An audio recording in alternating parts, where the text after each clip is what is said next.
Soul Taker. Written by R.j.saxon. Narrated by Ian Kingsley. 7:30 p.m. "No! No!" he shouted as he stumbled out the stony car park, heavy breathing and bleeding from head to toe. He scraped himself back up and carried on with the delirious, panic-stricken run. Once more he could hear the banshee-like shriek cry behind him getting closer. He pushed his way into the off-license. The doorbell rang as he entered. The guy behind the shop counter looked at him, startled. "You've got to help me. Take this." He passed what could only be described as a type of map to the shop assistant. At that moment there was a blinding flash outside of the shop, as the man who had ran in collapsed in a heap, surrounded in a pool of blood and lacerated flesh. The shop assistant stood there, stunned by what had just unfolded. It was 10 minutes before the police arrived. Reese, the shop assistant, explained what had happened. The police carried on with the crime scene. Reese put on his jacket and headed out and home, shaken with the events that had just taken place. In the back pocket of Reese's denims, a light orange glow gently flashed, the exact pocket the map lay. Chapter 1. There was a double click as Reese Adams unlocked the front door of his dingy flat.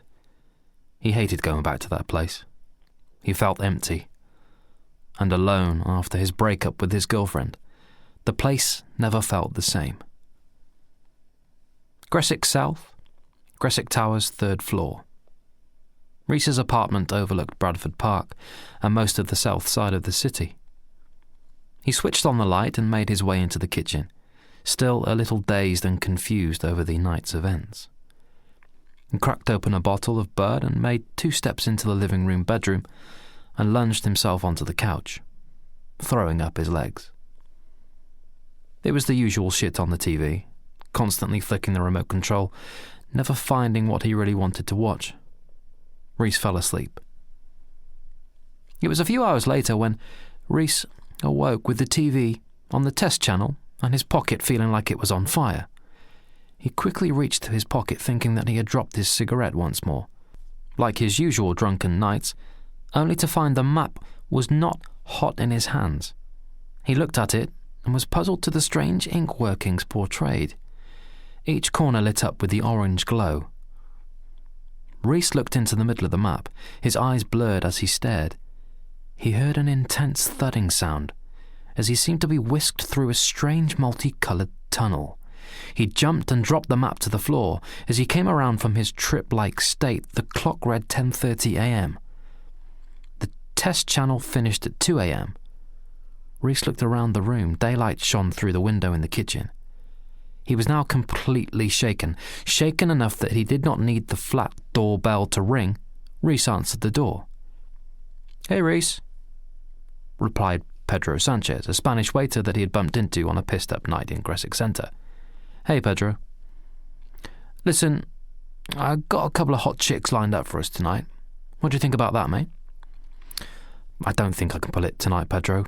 Some crazy shit happened last night at the off-license." "Not as crazy as what I've got planned. These bitches." "Slow down. Let me take a minute," said Reese as he opened up the fridge, missed the milk and headed for another bud. "Something strange happened to me last night," said Reese. Reese explained the events that he had witnessed to Pedro before showing him the map, which was now looking like just a plain piece of paper. "I'm telling you, this thing lit up last night in my pocket," said Reese. "Let me see that," said Pedro, slightly inquisitive. "Well, it don't seem to be lighting up now," said Pedro dismissively, tossing the map onto Reese's sofa. Reese scratched his head, still confused. "Okay, gringo. I got a drop at Mad Al's if you want to come for the ride. Get yourself some fresh air," said Pedro. "Yeah, I suppose so. Not much else doing today, or the next few days." "They gave me some time off from the off-license," said Reese, as they both made their way to the front door and out onto the hallway for the lift. Reese called the lift. Both he and Pedro stepped inside, which was covered in graffiti. They arrived at ground floor, stepped out of the lift and headed towards the front entrance onto Gressick South Street, where Pedro's car was parked. Seriously, Pedro, it's time you invested in a new car. This is in bad shape. Gets me from here to there. A few minor services issues, that's all, said Pedro, as he unlocked the passenger side of his car to let Reese in. As the handle on the passenger door was broken, along with many other broken issues on the car, Reese slammed shut the door. The window slid down inside of the door panel. Oh, great, said Reese with sarcasm. No need for aircon in this baby, said Pedro, with a sarcastic smile. Pedro turned the ignition. The old Datsun growled and popped before the engine ticked over. The radio came on with the Eagles playing Hotel California. Pedro slammed on the gas wheel, spinning off. Reese's seat clicked backwards rapidly and declined into a laying position. Oh, for fuck's sake, Pedro, have you still not fixed this seat? God damn it, said Reese, readjusting the seating position to its original position. Oops, sorry about that, forgot to mention, sniggered Pedro as he pulled out onto Main Street, heading towards Morton, to his regular weed drop, Mad L's. A car beeped its horn at Pedro as he made an erratic maneuver joining the ongoing traffic. There's plenty of room at the Hotel California, Pedro sang, as they travelled down the main street toward Morton. Reese was still unnerved at his strange encounter. Chapter 2. Hold it tight. Don't let it go. Now pull harder, said an informative Paul Tompkins, as the three Egyptians pulled free the stone door to unknown burial site. Paul Tompkins was working in Saqqara, Egypt, on a 3-year archaeological dig to find new burial chambers. He was into the 2nd year when he discovered this site. Excavation was tedious and lengthy, but finally he had found the entrance. Now slowly, shouted Tompkins, as the three Egyptians prized open the door. A gust of stale air exploded from the tightly sealed entrance, complete with a cloud of dust. The three Egyptians fell to the floor, coughing and spluttering from the ancient dust they had inhaled on opening of the door. Tompkins took a few steps back and watched as the Egyptians began to clutch onto their throats as if gasping for air. Writhing around on the floor, the three men's faces started to turn a dark green colour. Tompkins watched in awe as the life from the three men vanished. They became still. Dead still. I need the Land Rover down here now, shouted a nervous Tompkins into his walkie-talkie connecting with base camp, which was in Badrashin, a few miles from the dig site. Okay, Paul, what's the problem? Said Jane Taylor nervously. Jane Taylor was Tompkins' assistant. She had been taking time out from her uni studies to get experience on the digs. There's been a problem at Site 272. Just get here as soon as you can, said Tompkins, informatively. I'm getting in the Jeep now. Paul, I'll be with you very soon, said Jane. Tompkins stood staring over to the three Egyptians who were now lying in a heap of blood and lacerated flesh. Whatever escaped from the tomb entrance had caused some instant, flesh-destroying disease. He covered his mouth with his handkerchief and slowly made his way over to the door of the burial chamber, where the Egyptians lay. There was enough gap in the doorway to squeeze through. Twisting his mag-light torch, he illuminated the tunnel that lay behind the door. Tompkins shone his torch down the tunnel. The beam of light would not reach down to the end of the tunnel. He shone the torch left and right along the walls of the tunnel. The walls were plastered with hieroglyphics. He had spent many years studying hieroglyphs. He took a few more steps into the tunnel and read some of the inscriptions.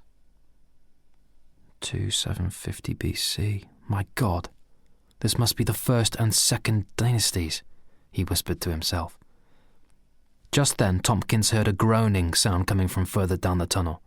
He turned quickly from looking at the hieroglyphs down to where he had heard the noise come from. It was pointless. The torch did not have a strong enough beam to reach the end of the tunnel. He stuck his head out of the entrance door to check if Jane was near. It was quite silent. Just a whisper of wind was the only thing that could be heard. Tompkins decided to take a look further down the tunnel. He walked a few steps downhill, shining his torch left and right. Still the walls were splashed with the strange hieroglyph markings. He heard it again. This time it was clearer and sounded like the shriek of a banshee. There was a loud scraping sound as the entrance door behind him slammed shut. Tompkins jumped in shock, turned and ran back towards the entrance door, but it was too late. The entrance door was sealed fast. He put as much weight on the door as he could try and shift, but it was impossible. It would not budge. Tompkins felt uneasy, scared and lost. His breathing became heavy. He pulled his inhaler from his inside pocket and took 2 blasts from it. His asthma had been playing up now for the last 2 years. There was another shriek, but this time louder, as if to be approaching him. He jumped at the sound and dropped his inhaler. It bounced into the darkness down the tunnel. He could barely hear the Land Rover as it approached the site. "Help! Get me out of here! Jane!" screamed Tompkins, pounding on the entrance door. He turned to another shriek, this time right at the side of him. He quickly turned to his mag-light torch and pointed it in the direction he had just heard the shriek.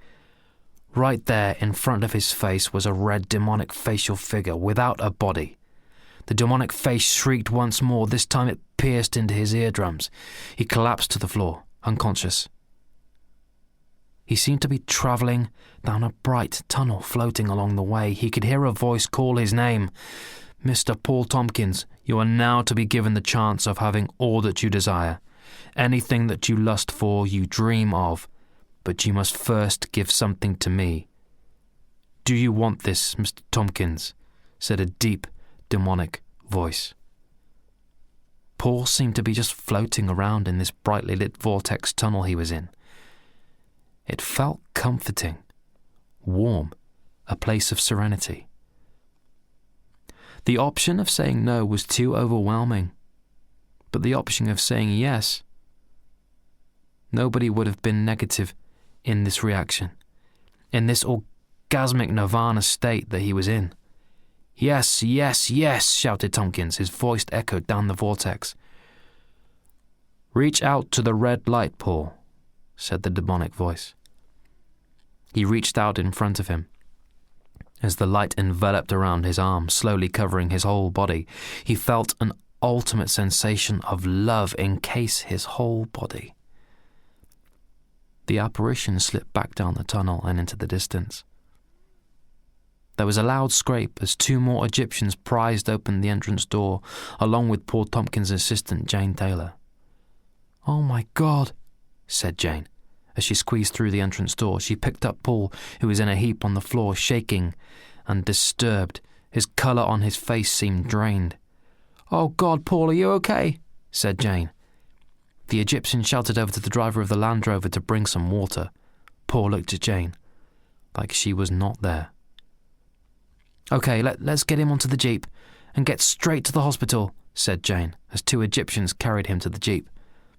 Jane looked over to the lacerated flesh on the 3 Egyptians, then looked back at Paul as he was placed in the jeep. "My God, what's happened here?" said a distraught Jane. "I will stay here and cordon off the area. We have to inform the authorities on this one," said Mohammed Imran. He was a co-worker of Tompkins and a translator. "Okay, I'm going to go with Paul and the jeep, find out what's happened," said Jane as she made her way to the jeep. The engine started up and they made their way over the sands towards the hospital in Badrashin. In the back of Paul's canvas combat pants lay a piece of paper. It glowed slightly. Paul was coming round again from his unconsciousness. Jane held him in her arms. He reached his arm round to his back pocket and felt the piece of paper that was illuminated. Chapter 3. The front brakes on Pedro's car were not functioning properly, so he had to rip up the handbrake to slow down as he approached Madal's in Morton Estate. The car slid to a halt just outside Madal's bungalow. "I'm serious now, Pedro. This car's a fucking death trap. You're going to have to fix the shit that's going on. It's going to end up killing us both," said Reese, seriously. "You worry too much. That's always been your problem, Reese," said Pedro, as he walked around the driver's side to the passenger door. To let Reese out as the door release mechanism on the passenger side was also broken. Reese got out and followed Pedro up the pathway to Mad Al's front door. Pedro rang the bell. There was a novelty sign on the door that read, "Salesmen, canvassers, Jehovah's Witnesses will be shot if you knock." Pedro rang the doorbell once more. The sound of many bolts started to unlock.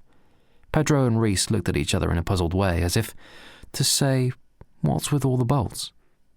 The windows were boarded up. Mad Al opened the door and poked out a sawed-off shotgun. "Whoa, Al, it's me, Pedro. Put that fucking thing away." Mad Al opened the door. "Come, get in now," ranted Mad Al. "What the hell?" said Pedro, bemused. The living room to Mad Al's bungalow was covered with war memorabilia.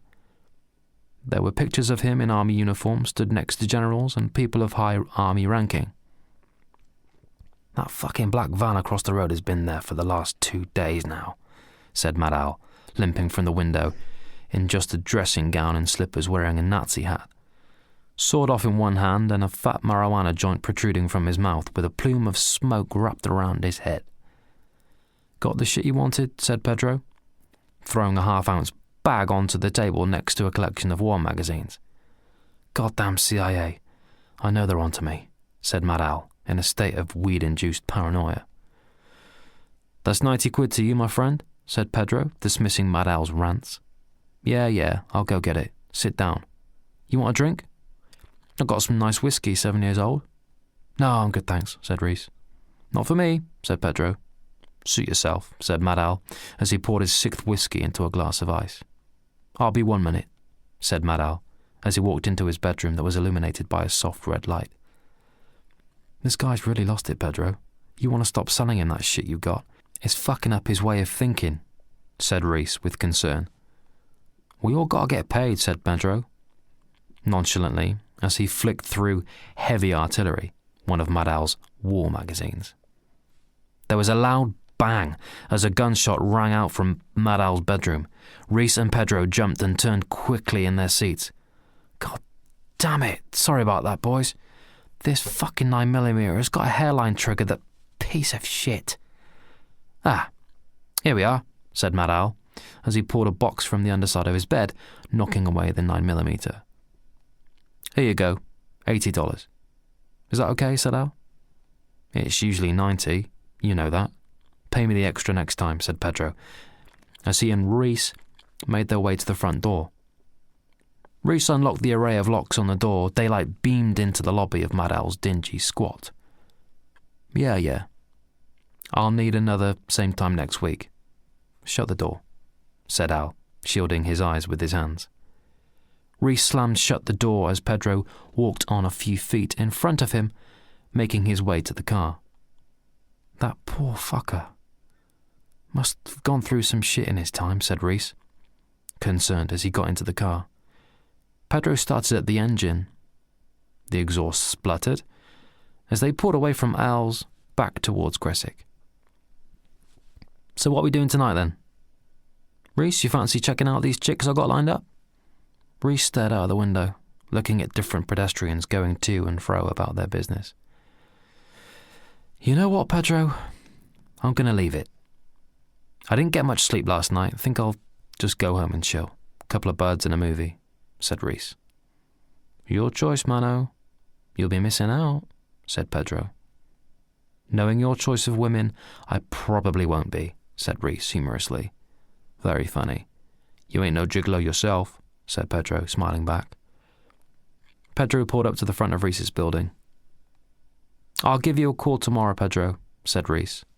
As he struggled to open the door, he got out and slammed it shut. Pedro waved his arm for the window to Reese. As the wheel spun off once more again, he joined the procession of traffic with an angry driver honking his horn and swerving from Pedro's vehicle. Reese smiled, nodded his head puzzled to the way Pedro lived his life. Reese reached into his pocket for his keys, made his way through the front entrance and boarded the lift. Reese reached his floor and unlocked his front door. He threw his keys onto the sofa next to where the map lay. A static shock cracked as the keys touched it slightly. Reese took off his jacket and placed it over the kitchen chair. Opening the fridge, he grabbed cold beer, sat down, and opened the bottle with his teeth. Reese took a sip and stared out of the window. It was becoming dark. Lights were illuminated in the park. There was a couple holding hands walking their dog. A jogger passed on by them. Reese then turned his attention to the living room. He sat down on the sofa, not noticing the map he had just sat on, picked up the TV remote and switched it on. The mysterious death of an archaeologist yesterday happened in a local off-license.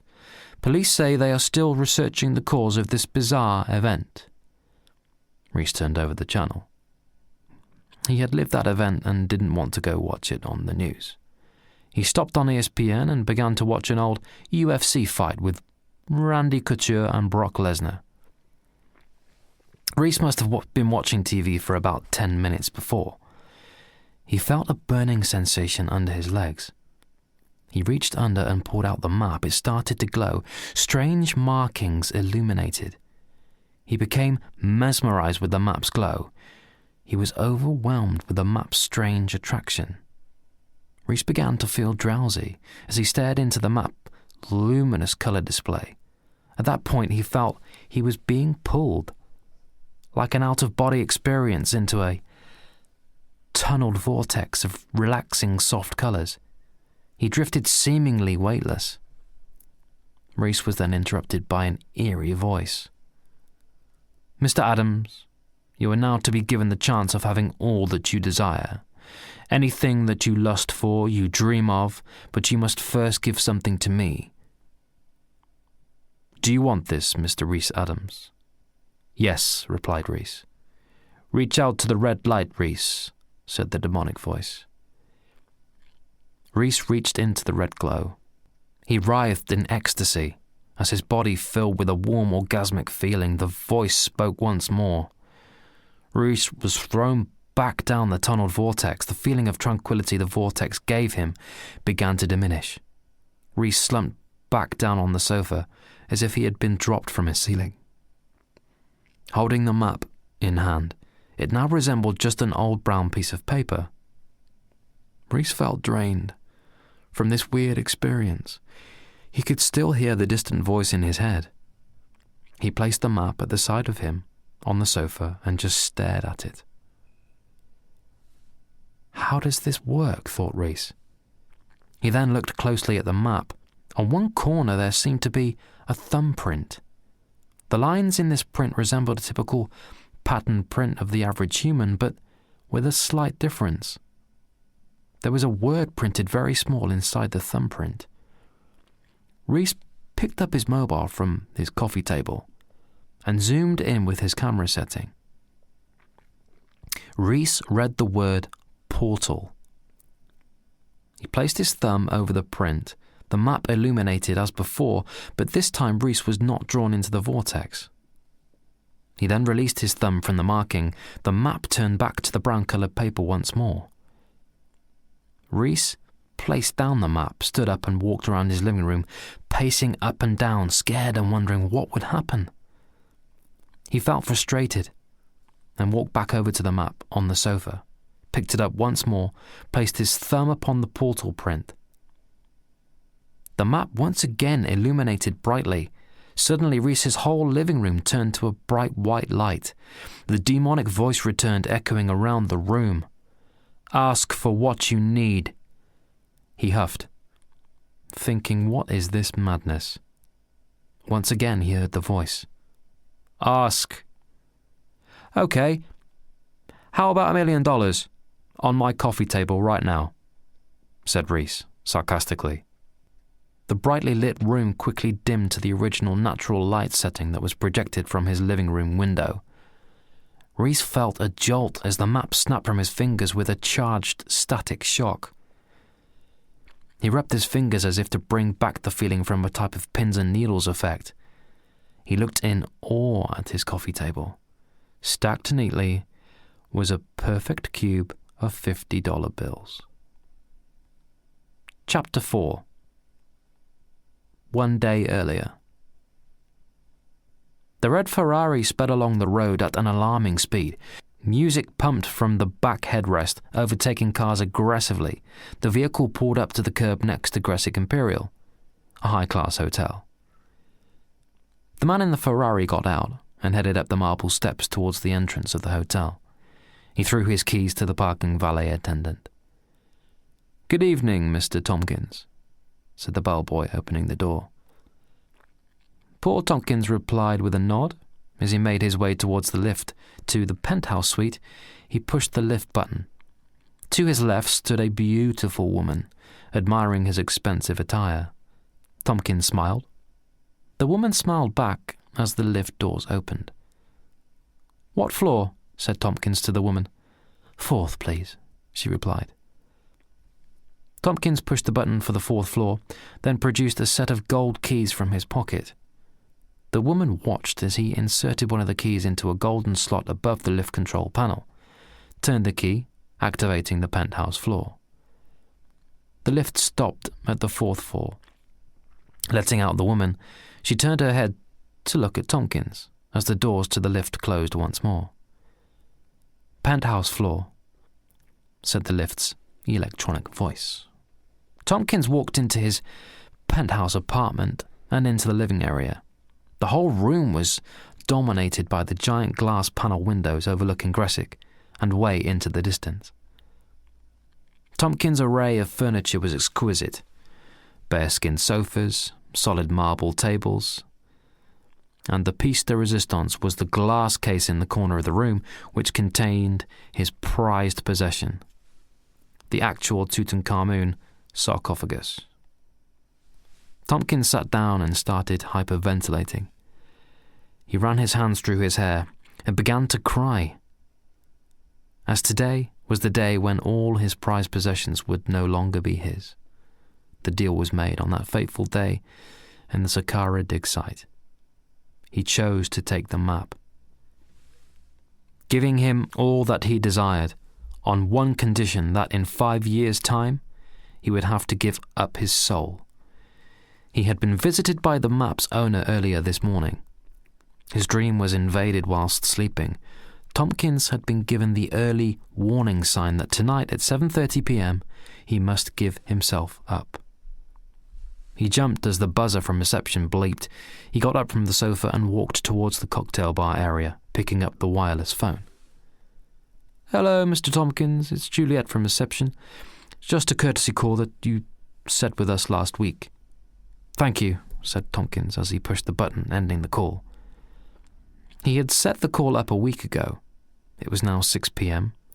1.5 hours, and he was to be taken. His life sucked from him, leaving behind the empty shell. His hands shook as he poured a Maker's Mark cognac, swilling it down in one swoop. Tompkins spared no time pouring another. Think, he said to himself, banging his palm against his forehead in frustration. His anxiety seemed overwhelming, not knowing what would happen in 1.5 hours' time. Now his life would be obliterated. "God damn it," he said, slamming down hard the cognac glass on the cocktail counter. It shattered. He got up, looked at the clock that stood in the hallway. The sound of the clock's pendulum seemed amplified as he peered over. It read 6:10 p.m. 1 hour 20 remained. Tompkins paced around the living room on his flat. His anxiety was overwhelming. He picked up his keys and headed back to the lift. Once again, he inserted the golden key and pushed the button for the ground floor. The doors opened, and he headed through reception, out of the hotel front entrance and round to the valet parking area. He took his keys from the valet parking attendant and headed over to where his red Ferrari was parked. Starting up the car, he drove out of the parking area and onto the street. He floored it and was interweaving in and out of vehicles at speed. He had no idea where he was heading. It was now 6:30 p.m., 1 hour from his demise. 5 years previous, the day Tompkins was given the map, his life had changed. He no longer worked for the university. He had become a rich and powerful man. With the help of the map, all his dreams and desires had become a reality, but now the time had come to pay the piper. He pulled up the Ferrari at the entrance to Gressick Woods, a small forest on the outskirts of the town. He turned off the noisy engine and headed into the woods. He had brought with him a small trowel that he took from his glove compartment. It was a 40-minute drive to the woods. He looked at his watch. It read 7:10 p.m. He made his way deep into the woods and stopped at a large oak tree and stared at the markings on the tree. PT for MT forever. Tompkins reminisced to himself, staring at the markings. He smiled. The markings were what he had carved 20 years ago. MT was his wife's name, Michelle Tompkins. She had died 10 years previous from a rare lung disorder. He rubbed his fingers over the markings and began to cry. He wiped his tears and began to dig with the trowel at the base of the tree trunk. He dug a hole about 30 inches by 30 inches. The alarm on Tompkins' watch began to beep. It was 7:25 p.m. He threw the trowel to one side and pulled the map from his pocket. Its glow seemed different, a deep red in colour. Tompkins was about to place the map into the hole when he heard a terrifying shriek behind him. He stood up and looked towards the noise. He couldn't see anything. Holding the map to his hand, he swiveled around 360 degrees. He could see nothing until the trees about 40 feet from the right of him cracked and toppled. Some type of invisible entity had felled the trees viciously. The shriek seemed a lot closer now. He clutched the map and began to run at speed through the woods, the entity behind him getting closer. He screamed as claw marks appeared from nowhere, stripping through his clothing, gashing his skin as he ran. He vaulted a fence, leaving the woods and onto a car park. Behind him, the entity smashed through the fence, still giving chase and emitting a eerily haunting shriek. He slowed his pace now, holding a gashed wound on the side of his torso. Making his way over a stony car park, he noticed an off-license. The shriek was very close behind him as he pushed open the door to the off-license. There was a final shriek as Tompkins collapsed in a heap onto the off-license floor. It was 7:30 p.m. "Hey, Adam, can I get another beer?" said Pedro, as he finished off the last of his bottle of Bud. "Sure," said Adam, the bartender of the Moonlight Room, a seedy, dimly lit bar in the town centre of Gressick. The bartender flipped off the top of the fresh Bud and placed it down in front of Pedro. "What are you doing for work these days, Pedro?" said the bartender, polishing a beer glass. "Not much, Adam. Not much about," said Pedro nonchalantly, sipping his drink. "If anything comes up, I'll let you know," said the bartender. Pedro replied with a nod and a tilt of his beer. Pedro's phone began to vibrate on top of the bar. He looked down and picked it up. It was Reese. "Hello," said Pedro without enthusiasm. "Get over here. I got something to show you," said Reese excitedly. "What is it this time? You had another brainwave," said Pedro. "Just get over here. You're not going to believe this one," said Reese with sincerity. "Okay, give me 20 minutes, and it better be good, because I'm trying to drink here." "Oh, it is," replied Reese. Pedro hung up the phone, swilled down the rest of his Bud, and alighted from his usual seat, propping up the bar. "I'll call by later," said Pedro, waving to Adam, the bartender. The bartender waved back. Pedro opened the door to the Moonlight Bar. The daylight pierced through the door as he opened it. He reached into his inside pocket, produced a set of sunglasses, and put them on. As he walked over to his car parked right outside, he pulled off a car parking ticket from his windscreen, screwed it up, and threw it to the curb. He got into his car, started up the engine, and proceeded to Reese's apartment. Reese ran over to the door. As it knocked for the second time, he answered it. Pedro walked in casually. "So what's all the fuss, Reese? You got any beers?" said Pedro, walking over to the fridge, opening it, and grabbing a bottle of Bud he ripped off the top with his teeth. Reese stood near the table next to the pile of money, smiling. Pedro was in between sipping the beer. He spat it out involuntarily as he looked over at Reese. "What the fuck?" said Pedro, mesmerized. "This is what I'm talking about," said Reese, giggling manically.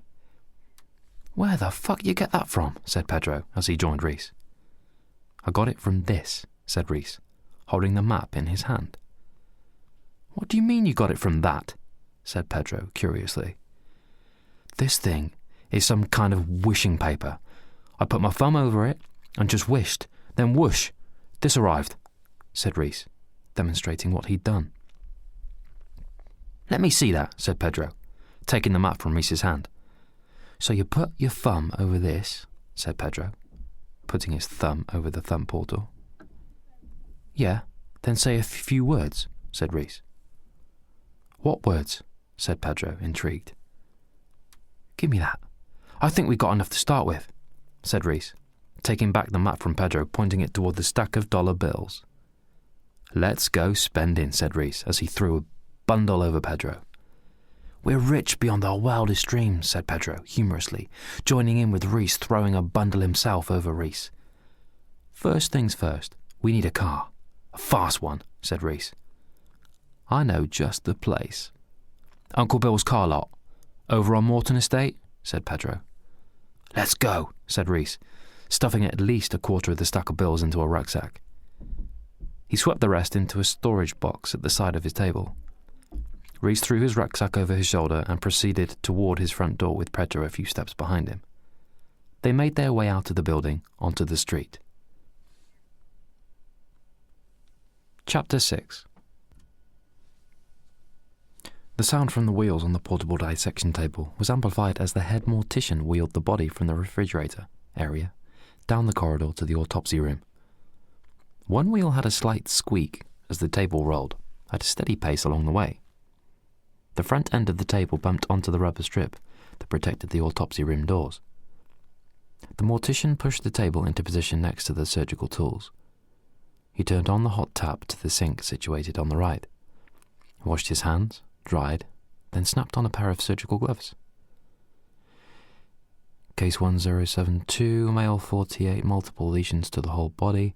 Seems like an attack from wild dogs of some sort. Internal organs are mysteriously vacant. Cranium missing, brain. Also whole skeletal structure also absent. The lacerations are about 6 inches across, over 50 on the body. Blood completely drained from the body. Main arteries seem to have been cauterized, eyeballs missing, and no teeth. There seems to be some sort of marking along the victim's arms. Under the skin down to the wrist, a kind of hieroglyphic pattern of some sort. It seems not to be tattooist ink, but something luminous in colour. "Beginning incision with scalpel," said Dr. Hopkins, leaning over the victim, named Paul Tompkins. Dr. Hopkins placed one hand over the wrist, spacing his forefinger and thumb, and began the incision on the wrist to reveal whatever was creating the markings. In the far corner of the room, the telephone began to ring. Dr. Hopkins placed down his scalpel and proceeded to the ringing telephone. "Good morning, Dr. Hopkins speaking." "Hi, Doctor. I have 2 police officers here. They want to know how long before you know the cause of death with the Tompkins body," said Lucy from the morgue. Behind the doctor, the incision he had made, revealing the strange ink markings, began to bubble and smoke. The markings spread and began to completely cover the whole of the lifeless heap of rotting flesh, firing black ink through the veins of the corpse. "Tell them I will call the station when I'm finished. I'm starting the autopsy now," said the doctor. Placing the telephone back in its cradle, he repositioned his surgical mask and turned back towards the dissection table and began to walk over, only to suddenly stop as soon as he had started. Hopkins looked over to the table. He was now not staring at a body, but a pile of ash. "Jesus," said Hopkins, shocked. He carried on over to the table and just stared at the pile of ash in astonishment. "How can this be?" whispered the doctor to himself. Dr. Hopkins quickly made his way up the stairs to catch the officers before they left. "Wait!" shouted Hopkins over to the officers as they were just about to exit through the revolving glass doors.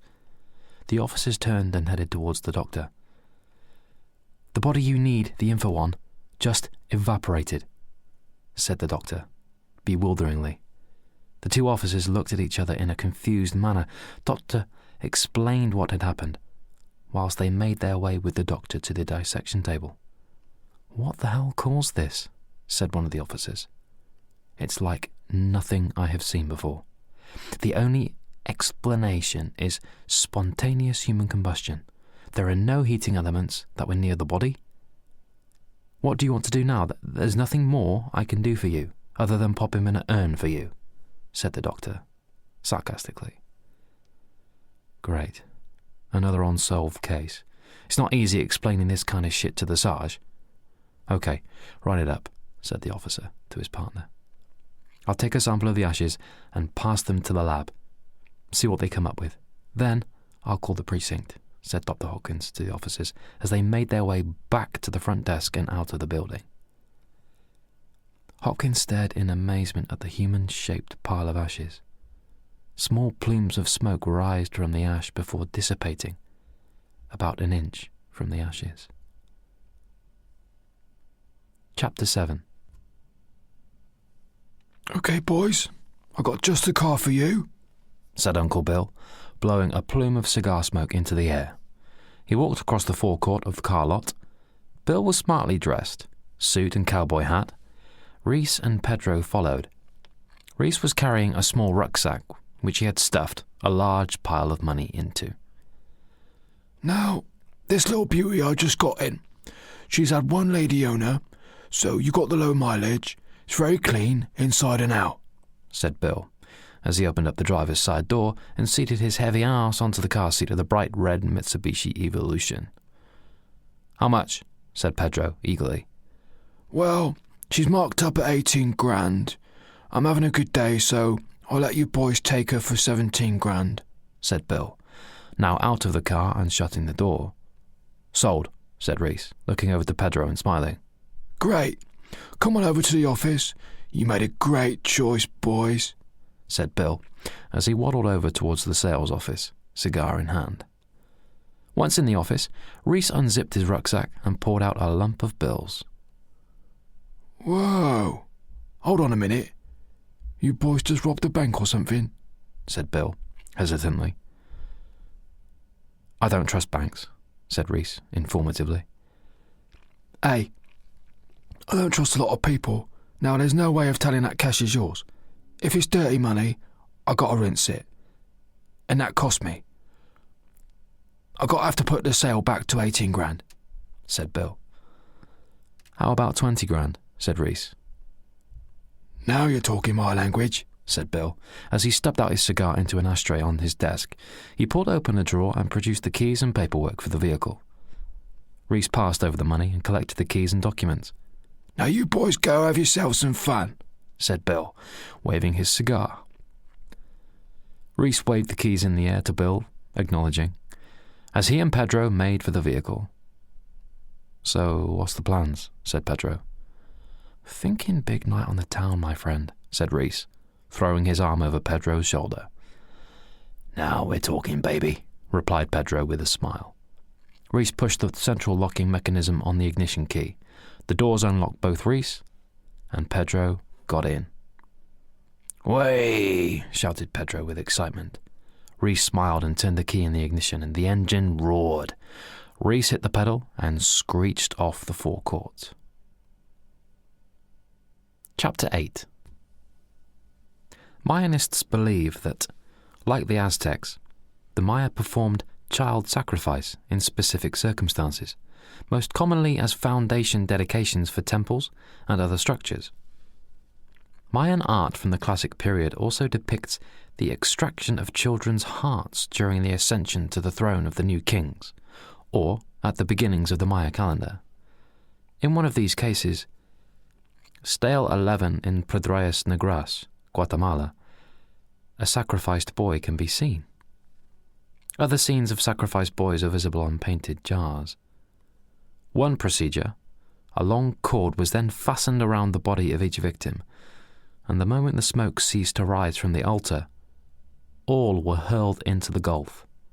The crowd, which had gathered from every part of the country to see the sacrifice, immediately drew back from the brink of the pit and continued to pray without cessation for some time. The bodies were then drawn up and buried in the neighbouring grave. 857 AD. North Belize, Lemony. The sacrifice had begun. Wearing wooden animal depicting face masks, the procession of 27 Maya leaders walked towards the center of the smoking pit, central to the sacrificial area of the enclosed cave. Inside the cave, the rest of the Maya villagers, at least 72, held candles at shoulder height, vocally producing a kind of constant hum which echoed all around. The sacrificial leader, head of the religious elite, wearing a larger face mask smeared with human and animal blood, chanted the ritual scripture. He held the illuminated piece of paper and read from it. The Maya scripture appeared onto the paper miraculously. The crowd roared with excitement. 3 of the 27 leaders stood around the pit and produced a jar with paintings of children on them in each hand. They tipped a liquid into the pit. The leaders stood back quickly as a giant blue flame roared back at them. The chanting from the head leader began to escalate as he lifted the newborn star child above his head, turning left and right, showing the crowd. Once more the crowd roared with uncontrolled excitement. The child had been born on the same date as their god, and was now to be given as an eternal gift back to them. A chain was wrapped around the legs of naked, screaming and shivering children as one of the leaders started to turn the wooden handle to the hoist above the now smoking pit. The child was set free from the hands of the religious elite leader as he bent down on one knee. Holding the illuminated piece of paper above his head, the crowd followed his actions as they began the prayer for sacrifice. The constant rhythm of prayer ensued as the screaming child was lowered into the pit. The handle was turned until it reached the bottom. Blue sparks cracked off the illuminated paper, shooting through the small hole in alignment with the bright star which illuminated the pit from the roof of the cave. The prayer chant stopped. There was an eerie silence. The blue electrical charges cracked loudly. From the front entrance of the cave, a loud shriek could be heard, causing all of the Maya to take note. They looked towards the entrance with sheer fear. It was a sound they heard before. The attempted taking of the wish map by demonic forces had always challenged them. The religious elite leader stood with authority. His time to defend the scripture was at hand. A second, loud shriek enveloped the cave, as the Maya crowd cowered in a huddle. The vision of the devil, a large blood-red facial apparition, floated towards the Mayan leader. "You will obey only me, and only me. For centuries you have tried to take what was ours. What makes you the owner of the map?" screamed the apparition. The Maya crowd screamed as the apparition formed into a full figure, standing over 8 feet, now fully materialized. Beelzebub, the devil, was confronting the Maya leader. Fiery horns protruded from the head of the devilish apparition. The leader was not fazed by this feeble attempt of attack. He stood his ground. The leader reached towards the floor of the cave and lifted the flaming fork of protection. He wrapped the wish map around the fork, which in turn illuminated a bright red glow. The leader took a swipe at the apparition, sending a bolt of flames towards it. The devil figure quickly wrapped his burning red wings around himself to protect from the sacred firebolt. The devil unwrapped its wings and let out a piercing cry, its mouth stretched wide open, and in return firing a bolt of fire back. The leader used the fork to deflect the firebolt, sending it out of the roof of the cave, causing a large shard of rock to break off and come plummeting down onto the cave floor with a huge crash, spraying the Maya crowd with broken pieces of rock. The devil levitated above the Maya leader and spewed another bolt of fire towards him, this time burning a hole through the leader's shoulder. The power of the bolt threw the leader backwards towards the edge of the pit, With one hand clutching the fork and map and the other holding onto the top of the pit, the devil made his final move. The leader thrust the fork toward the devil as he swooped towards him. Holding the fork and wish map tightly, the leader knew that this time the Mayan had been defeated. The leader looked into the pit and back at the devil. The devil swooped. The Maya leader threw himself into the pit. The devil wrapped his ring around the fork of protection, snatching the wish map along with it. The leader fell deep into the pit. He hit the bottom, causing an enormous eruption of light, which expelled from the top of the pit, engulfing the devil. The devil screamed as the power of the light threw him against the far side of the cave. The crowd made a run for the entrance, but it was not good enough. The devil was on his feet. With the protection and wish map in hand, he stood and watched the Maya crowd rushing towards the entrance like a bunch of scared animals. He slammed down hard the fork into the floor of the cave, causing a massive split to the floor, sending the people down into the chasms of hell. The terrifying screams amplified through the cave. The devil slammed down the fork once more and closed up the crack. He let out the most horrifying scream before dematerializing and vanishing from the cave. Chapter 9. The speedometer needle tipped to 120 miles per hour. Reese slipped the gear stick with a clunk into fifth gear and pressed down his foot on the gas. Hard. "Yeah," shouted Pedro. The speedo tipped to a 150 mile per hour. Reese gripped the steering wheel and concentrated hard to the oncoming traffic. Slipstreaming in and out of vehicles on the Gressic Highway. The Evo blasted past a parked, marked police vehicle. The officer clicked his hand, held speed camera, and got a reading of 157 miles per hour. The officer switched on his blues and twos and sped after the vehicle. "Shit," said Reese, as he spotted the approaching police car in his rearview mirror. Pedro looked in his passenger mirror and could see the flashing blue lights. "God damn it," said Reese, as he slowed down and moved into the hard shoulder. He brought the car to a stop. "Now what? That fucker got us clocked at least 150. "Be cool, I got this covered," smiled Reese, as he reached into his pocket for the map. Pedro quickly stubbed out his marijuana spliff in the ashtray, rolled down his window, and let out the existing smoke that remained. The officer alighted from his car and proceeded towards the driver's side of the Evo. "Afternoon, boys. Can I see your license, please?" said the officer, as he tilted his sunglasses back into position, taking his notebook from his top pocket and pen from behind his ear. Reese leaned over to the glove compartment and pulled out the documentation. Handing it to the officer, Reese held the map in his left hand, which had now illuminated under his left buttock. Pedro stared out of the window of the passenger side, seemingly uninterested. Feeling stoned, he didn't fancy the idea of a conversation with the law.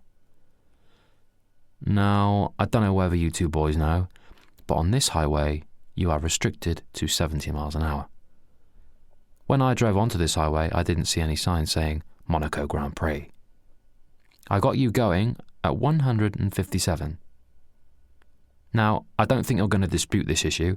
I'll accept you boys are just out for a good time, and you will slow down when I'm gone. I'm a busy man. So, shall we write this up and give you the ticket, payable at any county court?" said the officer, already writing out the ticket. "Yeah, no probs, officer. Thank you for your leniency," said Reese, removing his thumb from the portal on the map, unilluminating it. The officer tipped down his sunglasses a little and peered into the rear seat of the Mitsubishi, noticing the rucksack, which was slightly unzipped. "I noticed that bag you got there. Seems to be a little money sticking out there. How much you got in there?" said the officer, inquisitively. Reese quickly placed his thumb back on the map's portal and quickly chanted "Ragasha," the activation words 3 times. There was a fast, blinding flash as all traffic that was passing came to a standstill, seemingly frozen in time. Pedro and the officer froze like a stone statue. The wish map illuminated brightly and brandished the Mayan and Egyptian markings. In a moment, I'm going to tell you that nothing seems a problem and you're free to go. These words will seem like they are coming from your own mouth. That ticket you got in your hand is going to be ripped up by you and thrown away. You're then going to turn around, get back into your car and drive off, said Reese, affirmatively clutching hold of the officer's hand. He then let go. The traffic carried on. The officer jerked back with a look of bewilderment. Pedro did the same, looking confused towards Reese. Everything seems okay here. There doesn't seem to be any problem. You're free to go, said Reese, staring into the officer's eyes. The officer nodded in a hypnotic state, turned, ripped up the ticket and headed back to his vehicle, switching off his lights as he drove on into the procession of traffic. Reese lifted his thumb from the portal and shoved the map back into his pocket. Now, correct me if I'm wrong, but did you just tell that officer to fuck off back to his car? Said Pedro in amazement. Well, bluntly put, yes, said Reese. Now how the fuck did you do that? You been learning hypnosis? Said Pedro. I used the map. I stopped time for a minute, said Reese, smiling and lifting his eyebrows. Smarminess. Zip up that bag, Pedro. There's money hanging out of it. That's what's got his attention. Pedro leaned over and zipped up the bag as Reese blasted off once more onto the freeway. It was about 10 minutes later when they both arrived in the car park of the Oncasai Casino in the town centre of Gressick. Reese and Pedro had made a quick stop earlier and purchased themselves a Hugo Boss suit, each. I don't understand why you need to go to a casino to win money when you can just ask the map, said Pedro. As they walked up the steps to the large casino doors, Reese pulled the thick brass handle. He walked in. Pedro followed behind. For the last 5 fucking years, this place has been ripping me off. Well, today, my friend, this place gets fucked, smiled Reese, waving a wad of $50 bills in front of Pedro's face. Reese made his way over to the roulette table, passing by the craps and blackjack table. The noises of fruit machines and a total aura of excitement filled the air. Men and women could be heard cheering with each winning hand. Place your bets, please, said the croupier, as Pedro and Reese seated on the plush velvety stools. Reese handed a bunch of 50s to the croupier and in exchange handed him a stack of gaming chips, the equivalent of his cash exchange. Reese took the whole stack of chips totaling $2,000 and placed them on red 27. No more bets, please, said the croupier. The metal ball was slid by the croupier around the roulette wheel.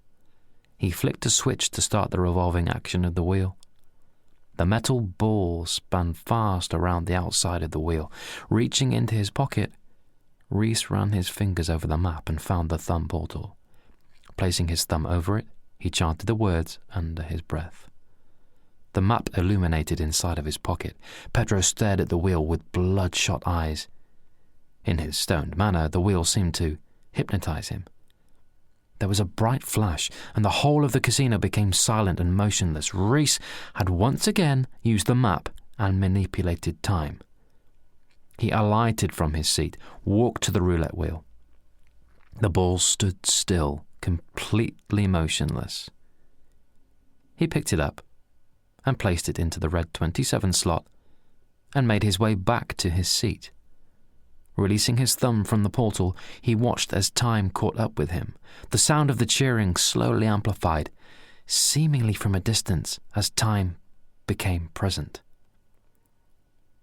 Pedro rubbed his eyes. The croupier looked towards the wheel, which had started to spin again, with the ball sitting in 27. Red 27. We have a winner, said the croupier. Pedro cheered as the croupier pushed over $74,000 for his $2,000 stake. Wait a minute, roll that back, said the pit boss, as he viewed the security cameras. The casino assistant pushed the rewind button. The pit boss watched as Reese manipulated the roulette. "That will do. Let's get the fuck out of here," said Reese to Pedro as he collected his chips together and headed for the cash-out area. Reese placed the chips onto the cashier's desk. "Excuse me, sir, could you accompany me back to the office, please?" said the burly pit boss, who had just arrived. Reese realized that he had been seen. He grabbed his chips and threw them at the pit boss. "Run," said Reese to Pedro as they headed for the casino front doors. The pit boss gave chase, bursting through the doors of the casino and over towards the car. Reese pushed the key to his central locking mechanism of the Evo. Quickly jumping into the car, he started up the engine. Pedro jumped into the passenger seat, slamming the door shut. The pit boss was close behind now, brandishing a kosh. He began to hit the vehicle. Reese pushed hard on the acceleration, screeching the tires. The Evo sped from the casino. Pedro turned and looked through the rear windscreen and watched as the pit boss stood waving the kosh in the air with anger. Chapter 10. "Hey, be careful with that," said Jane Taylor to the removal men as they banged the case which held a replica of Tutankhamun's mummified corpse. Jane was searching through Paul Tompkins' possessions at his penthouse apartment in Gressick Imperial, trying to find anything that meant anything to the reason of Paul's death. Searching through piles of paperwork, she noticed an envelope with dates relating to when Jane and he were leaving the dig site. She thumbed around the dusty envelope and slid her finger under the seal to open it. She stopped suddenly to the lift doors of Paul's apartment opening. She placed the envelope down onto the table in front of her and covered it over with a copy of Time magazine. Officer Jeffries and Smythe, the same two officers who had been down at Hopkins' morgue, stepped out of the lift, showing their badges to Jane. They proceeded to ask questions about Tompkins' history. "He has no family. I was called at the university after his death was pronounced.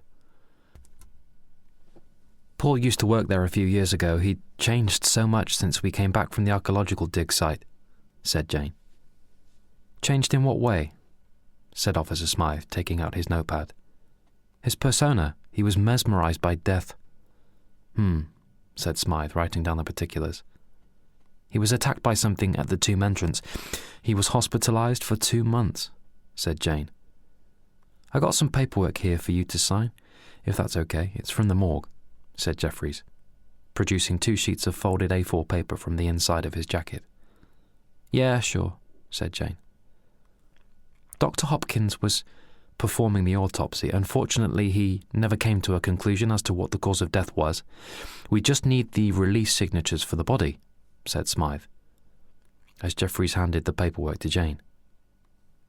"I will make the funeral arrangements. They can pick up the body," said Jane, as she took a pen from her pocket and signed the paperwork. Smythe and Jeffries looked at each other as if to say, "Are you going to tell her the next part?" "Jane, there's no body. I don't know how to explain this, but the mortician said it just evaporated. I can't give you an explanation because I don't work in that department. All I can say is, I'm sorry for your loss," said Smythe sympathetically. "Oh, dear God," said Jane, raising a hand over her mouth. "Sorry," said Jeffries, tapping Jane's shoulder reassuringly. "If there's anything you need, just call me," said Smythe, handing her his police-issue business card. "Thank you," said Jane, wiping a tear from her eye. Smythe and Jeffries entered the lift. "Oh, wait, one question," said Jane. Jeffries held the lift door. "What's that?" said Smythe. "Where did you find his body?" said Jane. "An off-licence down in Gressick," said Jeffries. "Were there any witnesses?" said Jane. "A guy called Reese. He works there. He's seen it all. Take care, Mum," shouted Jeffries, as the lift door shut for its descent. Jane stood in silence for a minute. The penthouse room was now empty of all Paul Tompkins' possessions. Just the pile of magazines and the envelope remained. A van heading for a lockup that she had rented until she knew what to do with Paul's stuff was just a 10-minute drive away. Taking a deep breath, she came back round from being in deep thought, reminiscing the memories of herself, Paul, and the dig site. She reached down, moved the magazine and picked up the envelope once more that she had hidden from the police officers. Jane tore the flap of the envelope, reached in and produced a letter with Paul's handwriting on it. Jane carefully unfolded the letter and began to read. Jane, I hope it's you that's reading this letter. I know you would understand. Since the death of my wife, my life has been non-existent. Constantly striving for what I once had led me to this point in life I am at now. I was given something at the dig site, inside of the tombs, something with great powers. It gave me the chance to have everything to make me as happy as I could be without her, but it has come at a price. As I write this letter, I am an hour from certain death. It's too complicated to explain to you the details of what I have done, and there is no point, as I will be gone. I have what is called a wish map in my hand, a source of pure evil. And I intend to take it to a place of love, a place where the energy of love still resides, a place where good can entrap evil. I'm going to bury it there. The wish map is indestructible. It's a living thing containing horror and misery. I have left it too long to take back to the tomb in Saqqara, back to where it came from, and seal that place up for good. Jane, if it's you that's reading this, I have failed, and someone somewhere will be the next to be entrapped by the wish map's evil offer. Look for anything out of character. Goodbye, Jane. Jane dropped the letter to the floor, covered her face and began to cry once more. She wiped her face with her handkerchief and bent down to pick up the letter. She placed it in her pocket and made her way to the lift. She stepped out of the lift into the reception area and made her way over to the bar inside of the hotel function room. The bartender served her a vodka tonic. She stirred the lime around in her glass. The local news was on TV above the spirit counter of the bar. Jane was going over the letter in her head. Look for anything out of character. The TV spilled out a news report. Down at the Yonkasi Casino today, an unusual sight was seen from a leaked security tape. It shows a number of people inside the casino somehow being frozen in time, whilst a man placed the roulette ball in the number slot he had just bet on. Then, when everything resumes to normal, the man and his friend are seen being chased out of the casino. The pit boss from the Yonkasi says that it was a malfunction of one of their cameras. Take a look at this and see what you think for yourself, said the news reporter. Jane took a sip, which turned into a full swig of the entire glass as she watched the video clip of this man in the casino fumbling with something under the roulette table. As she watched, the video zoomed in on the man's hands, which revealed some type of paper that was illuminated. Jane put $5 down on the bar for the bartender and headed out to the car. She was heading off to the off-license to find the guy named Reese. Jane needed to know who had the map. It was up to her now to finish what Paul was going to do. Return the map to the tomb where it came from. She opened up her laptop and searched for the news report, zoomed in on the paper the man held. She looked closer to see it was Egyptian symbols inscribed onto the piece of paper that the man was holding. Chapter 11. Jesus Christ, Reese, said Pedro, still reeling from the near encounter with the pit boss. The Evo sped along Gressic Highway.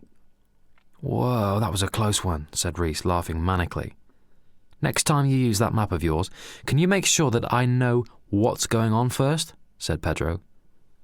Reese smiled in acknowledgement. We better get out of Gressic. Head out west, find a hotel for the night, said Reese.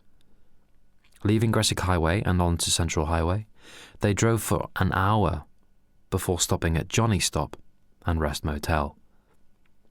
Reese and Pedro entered the door to the reception. Pedro pushed the bell on the counter to alert the staff. An old man chewing on tobacco entered from a door behind the counter. "What can I do for you boys?" said the old man. "One room for the night, please," said Reese. "You want room with one double bed or two singles?" said the old man with a smirk. "Two singles," said Pedro, acknowledging the old man's sarcasm. "Okay, that'll be $50 for the night. If you need to stay a little longer, I'll reduce that to $40 a night," said the old man. "One night will be fine," said Reese, handing over a $50 bill. "Room 27, said the old man, handing over the motel room keys. Reese and Pedro turned for the door. "Checkout is at 11 a.m.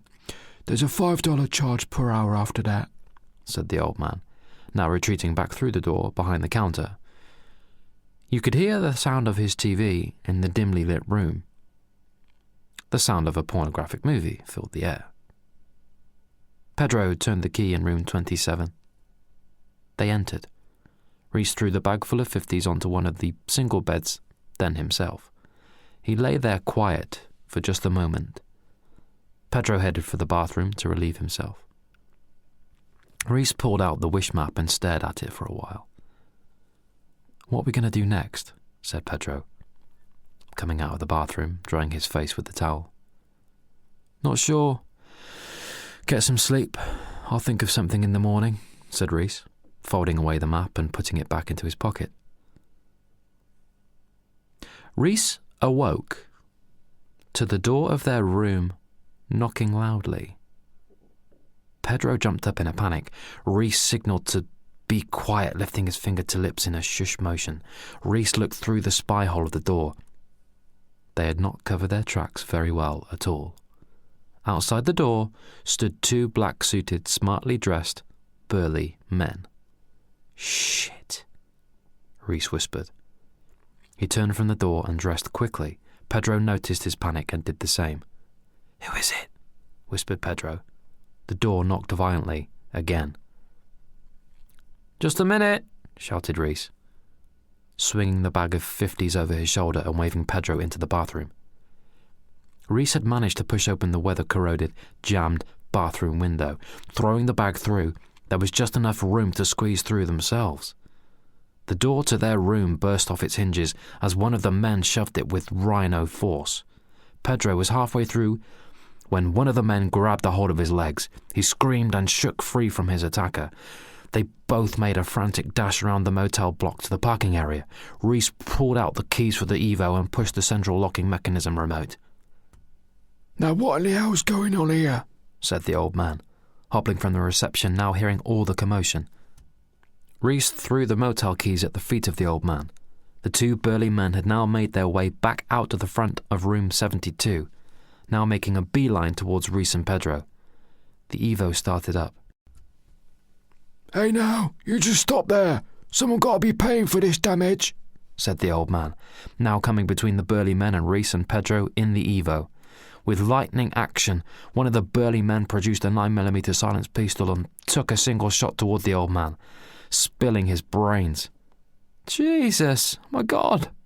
screamed Pedro, as Reese floored the gas, shaking the other man off the door handle of Pedro's side. The men jumped in a blacked-out Range Rover and gave chase.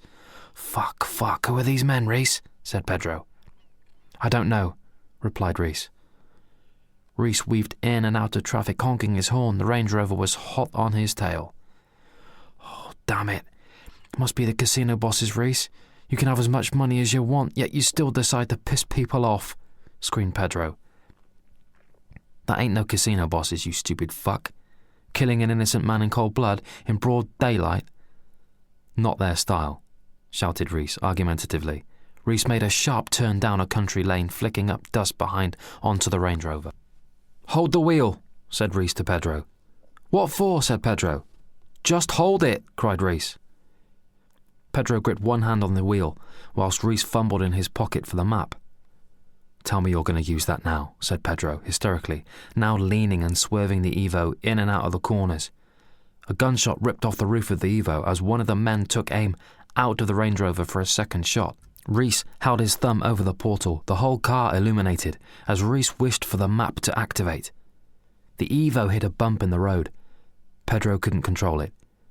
Reese hit the brakes, the Evo skidded and swerved into a ditch at the side of the road. Coming to a standstill, Reese and Pedro rubbed the back of their necks to try to soothe the pain of the sudden whiplash they had received from the crash. They both looked in the direction behind for the Range Rover. Reese and Pedro watched as a Range Rover coming toward them started to disappear, part by part, into thin air. Screams from the burly men quickly dissipated as the whole vehicle and the men totally vanished. Chapter 12. FBI agent Lee Kelly was first to get the news about the casino sting. He had finally tracked down the new owner of the map. For 5 years, he had been chasing Paul Tompkins. It was too late to search his apartment. Jane had got there before him.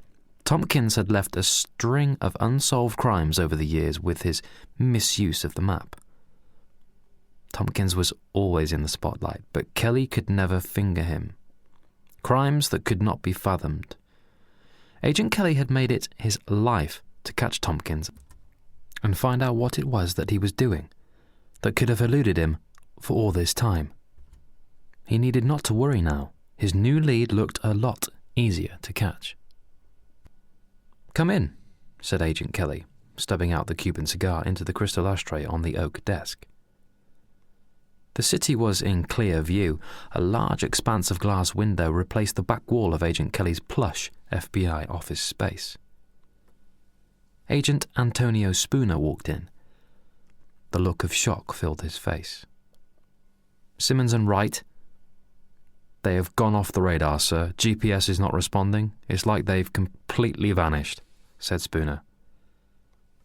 "When was the last time you made contact?" said Agent Kelly, leaning back on his chair and kicking up his legs, resting them on the oak desk. "They were in pursuit of the two suspects," said Spooner. "Do we have a location?" said Agent Kelly, now scratching his head in frustration. The last GPS track was a mile off Gressick Highway, down a country road. Agent Kelly stood up abruptly, placing his hands in immaculately ironed slacks. He stared out onto the city. "Any more information from the casino boss?" said Spooner. "Nothing more. The video's been analysed and the kid is definitely using the map," said Spooner, thumbing through some paperwork he had been holding. Agent Kelly turned and faced Spooner. "Prepare the car. I'm going to take a trip down to the agent's last location," said Agent Kelly. "Yes, sir," said Spooner. He turned and left the room.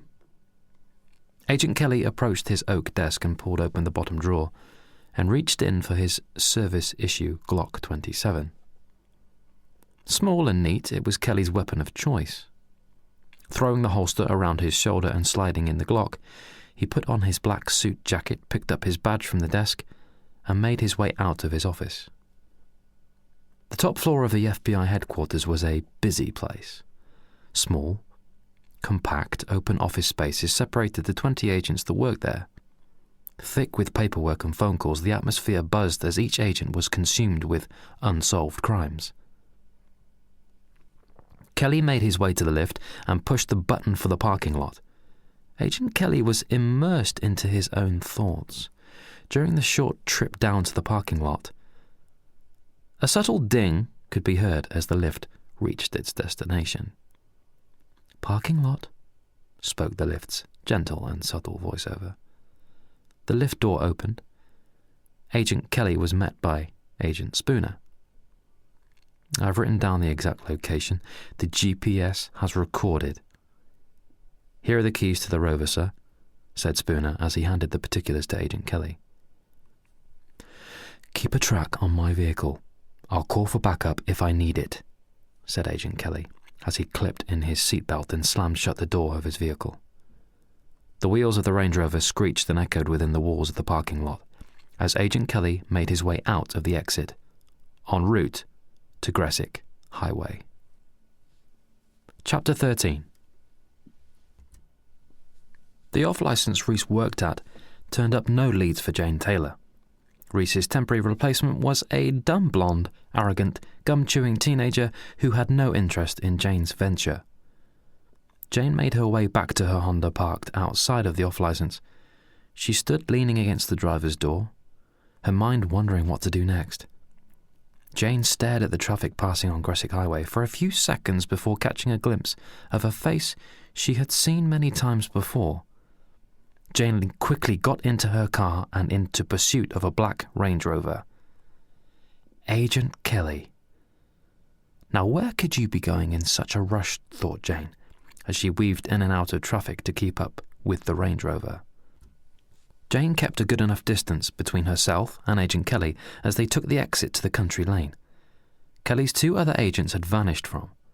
Agent Kelly drove slowly, scanning the area, looking for any signs of his agents. It was about 5 minutes down the lane when Agent Kelly stopped his vehicle, right next to where Reese and Pedro veered off the road. She stopped just before him. Her vehicle was covered just around the bend on the road by a big oak tree. Jane alighted from her car and peeked through the trees over to where Agent Kelly was looking. Indentations could be seen from where Reese's car came to rest, but no car. He turned and walked back to his vehicle. Jane ducked back from the trees and headed to her car. It seemed to be a dead end for both Kelly and Jane. Jane followed Agent Kelly. He led her back to the FBI headquarters. Jane drove by as Agent Kelly descended down into the parking lot from where he had come from earlier. It was late, so Jane decided to head back to her apartment at Gressick Precinct. Jane lived in a luxurious tower block on the east side of the city. She parked her car and headed up the steps to the building entrance. She took the lift to the 72nd floor. The lift door smoothly opened. Jane headed down the corridor and entered her flat. Her cat Jess came to greet her, rubbing its head against the bottom of her leg and purring loudly. "Hello, little one," said Jane, as she picked up the cat and stroked her. She opened the cupboard in her kitchen and grabbed a can of kitty snack cat meat. Pulling back the ring pull, she used a fork to scrape the food into the cat's metallic bowl on the floor. "There you go," said Jane, as Jess buried her head in the food, purring ferociously. Jane pushed the power button on her laptop and sat down at her writing bureau. A few pictures of her archaeological missions were placed around her bureau. She stared emotionally at the photo of her and Paul at the excavation site in Saqqara. She looked up on the internet for information regarding the Mayan history, studying as much as she could on the history regarding myth of the map. There was a section on the Maya sacrifices. There, she found a picture of the map and its information on how the Maya lost it and all its power to an unknown dark side. She needed as much information as she could find on Reese. Jane used the search engine and, like a computer hacker, she stripped through as much information as she could on Reese's lifestyle, from his emails to his social networking site. She found it. It was a long shot, but Pedro, Reese's friend's address, came up. Maybe, just maybe, they could have gone there. Jane wasted no time. She shut down her laptop, stroked Jess once more, and headed for the door. She had to find these two before Agent Kelly did. Neither Agent Kelly or Reese and Pedro knew exactly what evil the map possessed. It had to be taken back to the tomb and banished forever. Chapter 14. Over in Morton, a street away from Mad Al's, Reese and Pedro got out of the Evo and headed up the path towards Pedro's bungalow, where he and his disabled mother lived, Mrs. Cornelia Sanchez. His estranged father, Emilio, left him and his mother back in the days when Mrs. Sanchez was going through a heavy period of alcoholism. Pedro was just 6 years old when he watched the violent abuse his mother dished out to his father.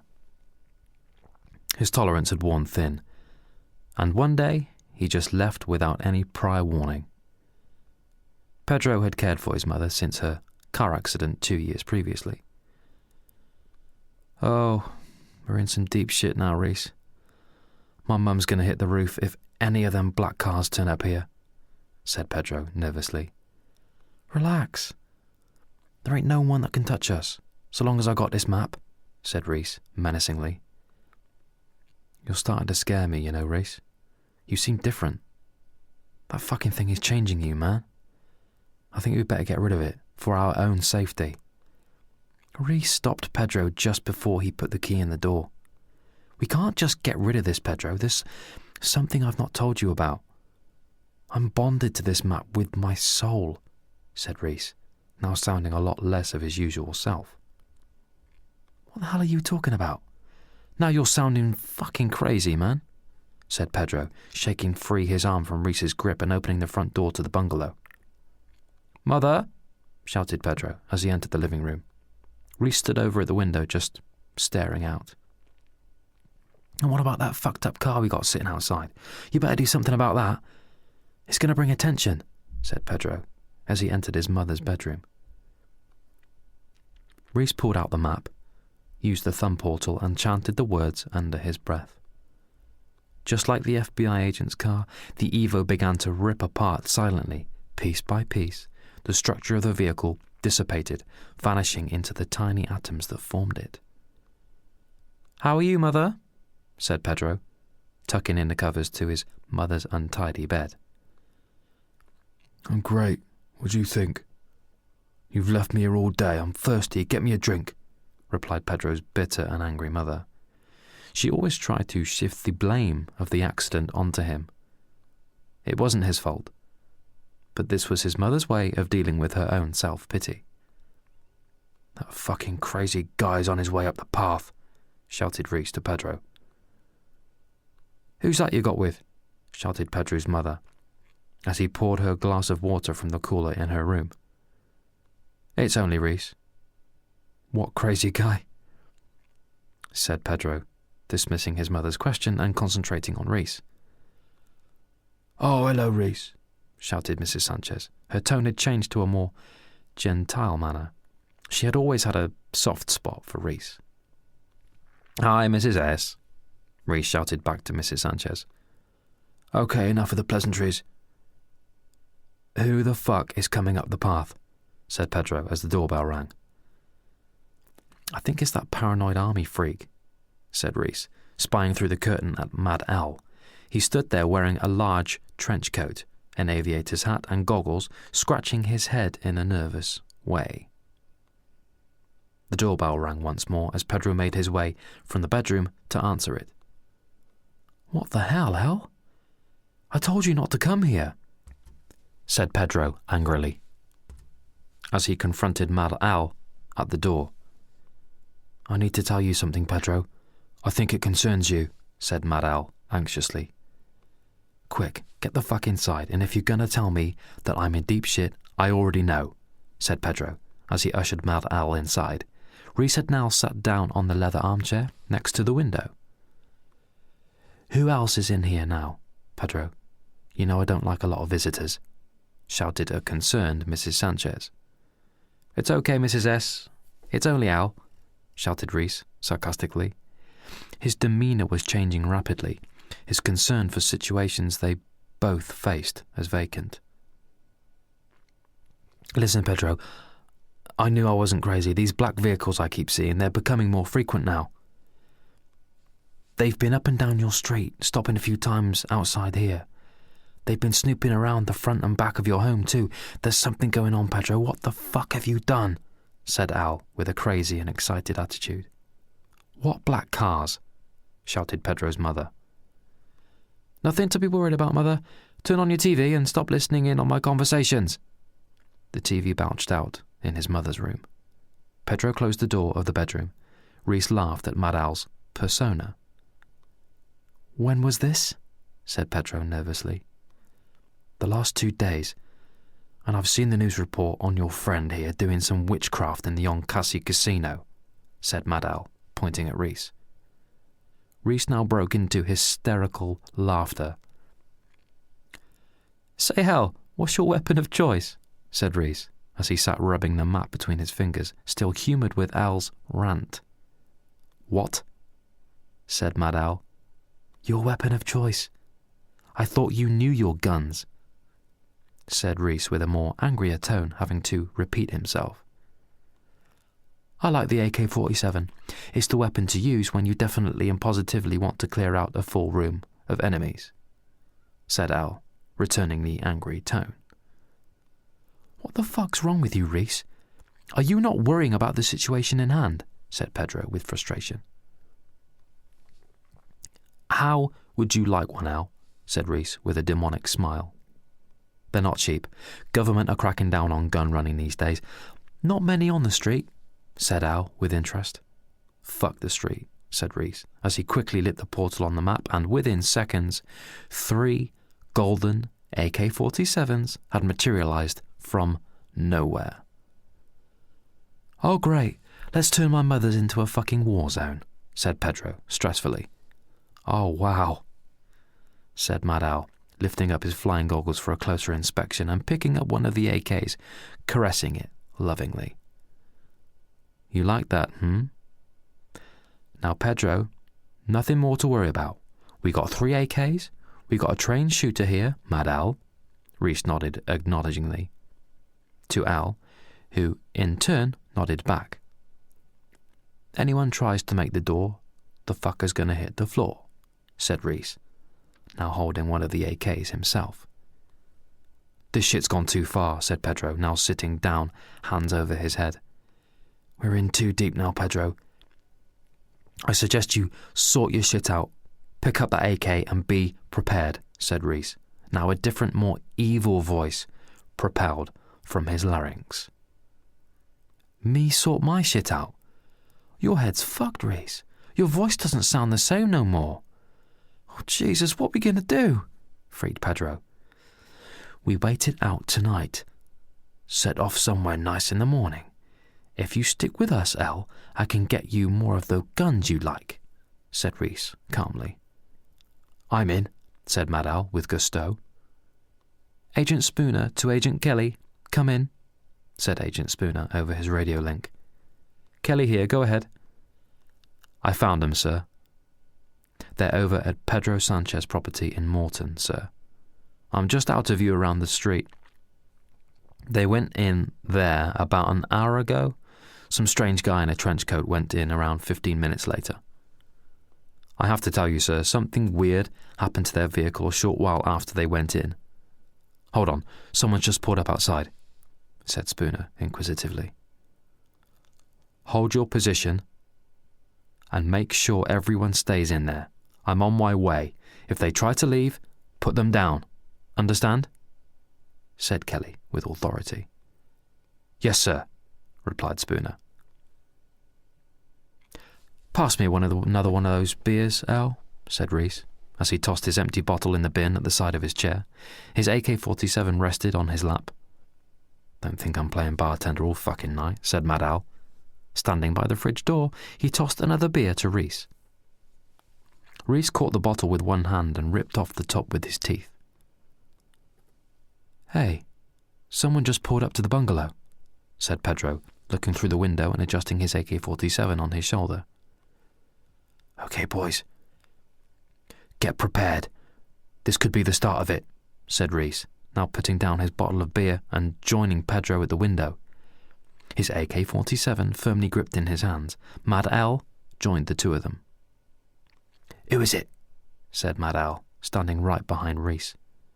"Hey, back off a little. That foul-smelling shit breath is burning the back of my neck," said Reese, nudging Mad Al back with his AK-47. "Well, that's fucking rude. Reese, I think I like the old Reese better," said Mad Al, now feeling embarrassed. "What's fucking rude is that big stupid trench coat and goggles. Who the fuck taught you how to dress?" said Reese, smirking. "It's low-key. No one knows who I am just like this," said Mad Al sternly. "Low-key? That's a good one. You're the only fuck-up Morton who dresses like you have just walked out of a low-budget war movie. Ha! Low-key, said Reese, sniggering. Why don't you just shut the fuck up, Reese? Said Mad Al. Reese smiled. Can you both shut the fuck up? She's coming up the path, said Pedro, as he stood behind the front door, staring through the spy hole. The doorbell rang. What do we do, Reese? Whispered Pedro. Hello, Pedro Sanchez? Reese Adams? Shouted Jane. She knows our names, man, said Pedro nervously. Knows our names? Probably half the city know our fucking names by now, laughed Reese. Hello? Shouted Jane, ringing the doorbell once again. Al, let her in, said Reese, as he stood, AK-47 in hand and aiming towards the door. Mad Al opened the front door. Get inside, shouted Reese to Jane. She held up her hands impulsively and walked in. Mad Al quickly closed the door behind her. Who are you and what do you want? Said Pedro, now standing at the door with Mad Al. I take it you're Pedro? Said Jane. How did you know that? Said Pedro, bemused. It's on your name tag on your shirt, said Jane. Pedro was still wearing his work clothes, complete with name tag. You're too old to be Reese. Jane looked over at Mad Al. So I'm guessing, seeing as you're the only one left, you must be Reese. That's right, Miss Marple, and who the fuck have you come as? And what the fuck do you want? Said Reese, aiming the AK-47 in her direction. I've come as Jane Taylor, and that's no way to greet someone, especially with that tone of voice, said Jane, informatively. His voice started like that today. His whole temperament seems to have changed. I think it's something to do with that map, said Pedro. Shut the fuck up, Pedro, said Reese, still looking at Jane. See what I mean? Said Pedro. Well, you going to tell us why you're here? Said Reese impatiently. I have come to stop a lot of heartbreak and death, said Jane. How are you supposed to do that? Said Mad Al. No heartbreak and death here yet, said Reese sarcastically. That thing you got, Reese, is evil, and it needs to go back to where it came from, said Jane seriously. Oh yeah? And where's back to where it came from? Said Reese, now sitting back down. Me and my ex-co-worker Paul Tompkins were on an archaeological dig in Egypt when we uncovered the Devil's Tomb. It was a place where the Egyptians held sacrifices by the order of the map. It was then passed to the Maya, who used it in their sacrifices. History fades out, but at some time period the map was locked back in the tomb, until Paul reopened it. It should have never been opened. It caused lots of deaths. What you have, Reese, is dangerous and needs to be returned. Don't you understand? You're not controlling the map is controlling you. You don't have the knowledge to use it for good, said Jane. Well, Jane, I made a deal with this map, and I got it for 5 years, so come back then and you can have it, said Reese. It's over, Reese. Where you gonna go? If you step out of that door, you'll be taken down. The FBI are watching for your next move, said Jane calmly.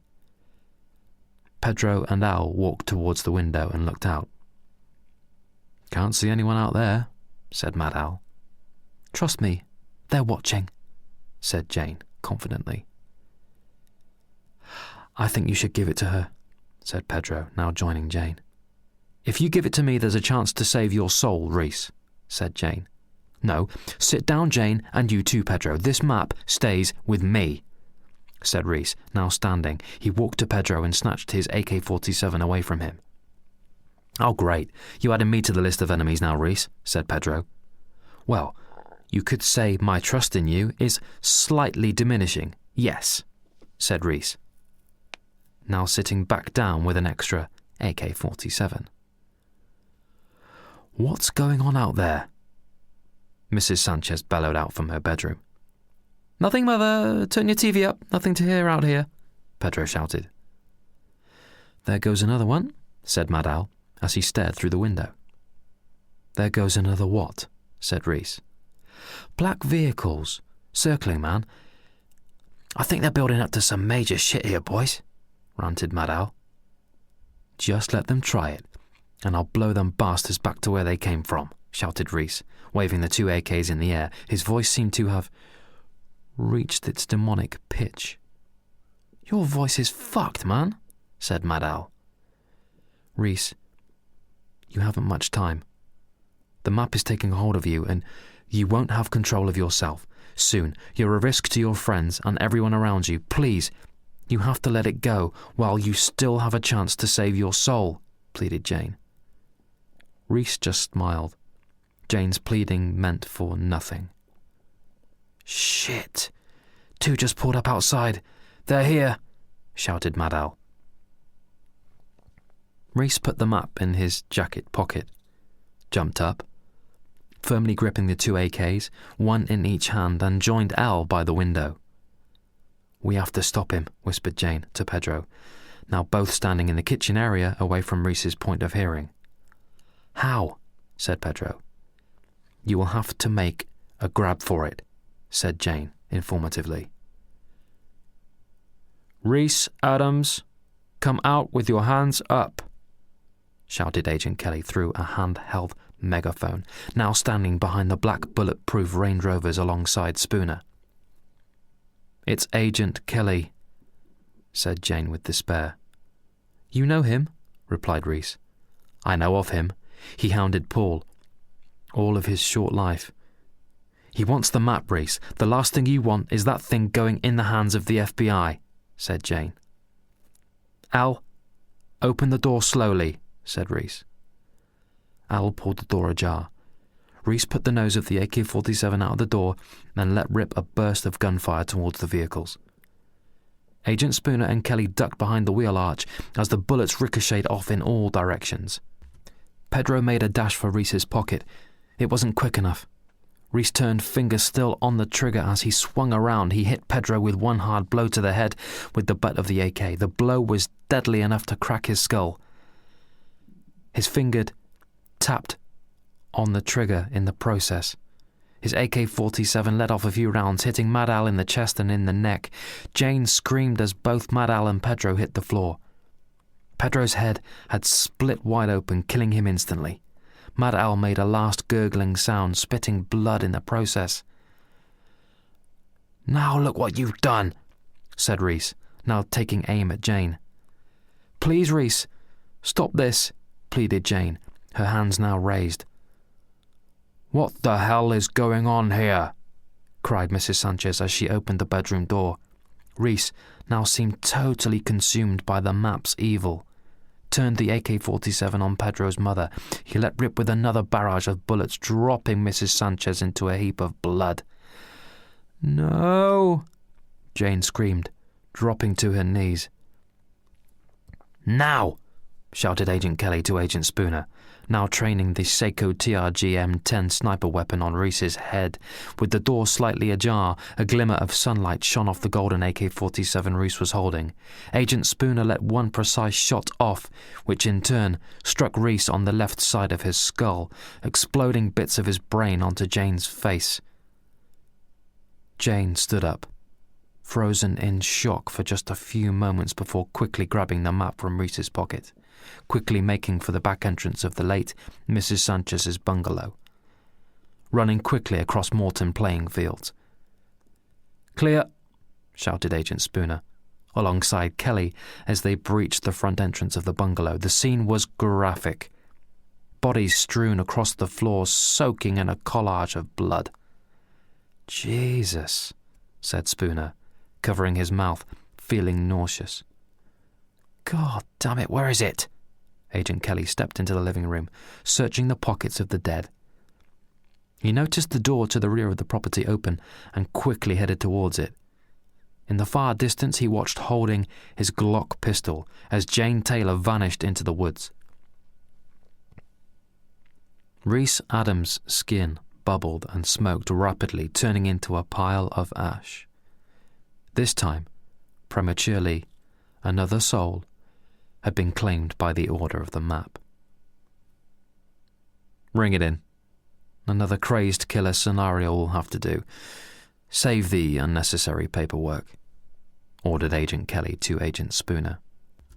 Agent Kelly let out a deep breath, looking at the chaos.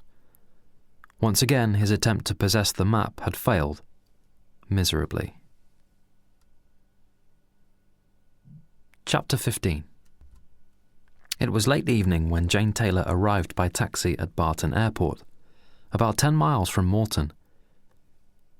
Jane made the call to Mohad Imran, one of the dig helpers in Saqqara. "Hi, Mo. I've got it," said Jane, relieved. "That's great, Miss Taylor," said Mo, as he sat under the communication gazebo at the dig site. "I'm on the next flight, Mo. I should be with you at early light. Prepare the entrance," said Jane. The airport buzzed with commuters as she leaned against the public payphone. "I'll get right on it, Jane," replied Mo, placing down the receiver on the old black telephone. "Thanks, Mo," said Jane, fatigued. Jane ended the call on her side and headed toward the check-in gate. She could feel the map in her pocket warming up. She knew she didn't have much time before an appearance from the map's demonic entity would rear its ugly head. The jets roared. It was a smooth takeoff. Jane reclined the seat and rested. She tried to stop her eyes from closing, but was too exhausted to stop it. In the back of her jeans pocket, the map pulsated its eerie glow. It was a lovely sunny day. The restaurant was one of the best in Badrashin. Jane smiled as she took a sip of claret. Paul Tompkins laughed at his own joke, something to do with an Egyptian and his mummy. "It's been a great experience working with you, Paul. Thank you," said Jane sincerely. "It's been a pleasure, Jane," said Paul, lifting his wine glass in a toast. Just in the distance, a dusty old army jeep trundled down the road headed toward the restaurant. Its horn sounded in short bursts, getting louder as it drew closer. "Wake up! Wake up!" An air stewardess was now shaking Jane from her deep sleep. There was mass panic on board the plane. Oxygen masks dangled down, lights flicked, and the plane was in descent. "Please wake up!" The stewardess shook Jane once more. "What the hell is going on?" said Jane, bolting from her seat. There were screams. The beeping sound coming from the pilot's door seemed amplified amongst the screams. "The boy. There was a flash of light. He took something from your pocket. It illuminated, then the plane's engines failed and we lost cabin pressure." Jane felt sick and dizzy. This was disastrous. If the map was in the hands of a child, the entity within would use the child, causing death and destruction. "Where is he, and what is his name?" said Jane.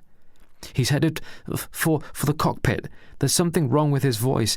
His name is Paul," said the stewardess, as she made her way quickly in the direction of the boy. "Paul, stop!" shouted Jane with fear. The boy turned. Jane knew it was too late. The map had totally consumed him. His eyes lit up red. The boy placed his thumb over the portal. There was a blinding flash. The vaporization had taken place, piece by piece. The screams from the plane began to dissipate as each section of the plane blasted into micro-atoms, vanishing completely. "Hey, John, throw me up another beer, will you?" "Coming right up," replied John's friend below deck.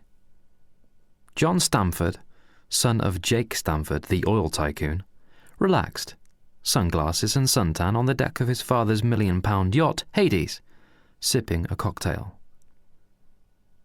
A slight breeze blew as the yacht cruised along the waters. John tipped down his sunglasses, noticing a strange glimmer of light dancing on the breeze, heading towards him.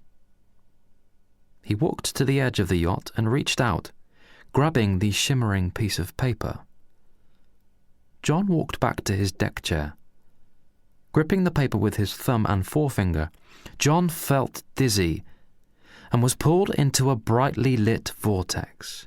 Once again, the map had found a new soul to tempt, with the offer of all your desires.